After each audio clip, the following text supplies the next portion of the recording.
సచివాలయం హెచ్ఓడి టవర్ల నిర్మాణాలను AP cabinet ఆమోదం తెలిపింది. మెకానికల్, ఎలక్ట్రికల్, ప్లంబింగ్ పనుల కోసం 2,316 కోట్లకు పరిపాలన అనుమతులిచ్చింది. ముఖ్యమంత్రి చంద్రబాబు అధ్యక్షతన సమావేశమై ఏపీ కేబినెట్ పలు కీలక నిర్ణయాలు తీసుకుంది. అమరావతి అభివృద్ధి, ఉపాధి సృష్టి, జలవనరులు, వ్యవసాయం, పరిశ్రమలు, పర్యాటక, విద్యుత్ అంశాలపై కీలక నిర్ణయాలు తీసుకుంది.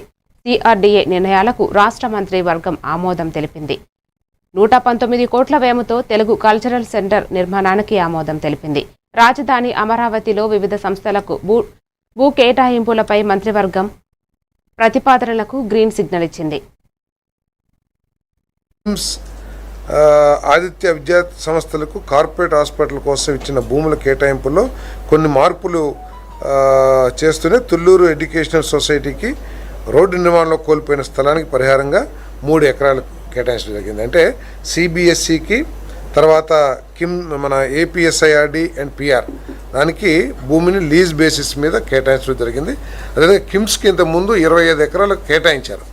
కొన్ని సాంకేతిక నిబంధనలు కానివ్వండి, వాట్ ఇస్ ది రీజన్, కొన్ని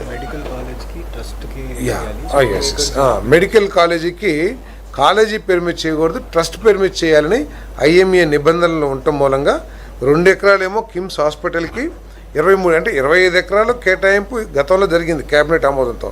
కాకపోతే ఐఎంఏ నిబంధనలు దృష్టిలో పెట్టుకుని 2 ఎకరాలు ఆ కిమ్స్ హాస్పిటల్ పేరు మీద, 23 ఎకరాలేమో ఆ సొసైటీ ఏదైతే ఉందో ఆ సొసైటీ పేరు మీద ఇవ్వడం జరుగుతుంది.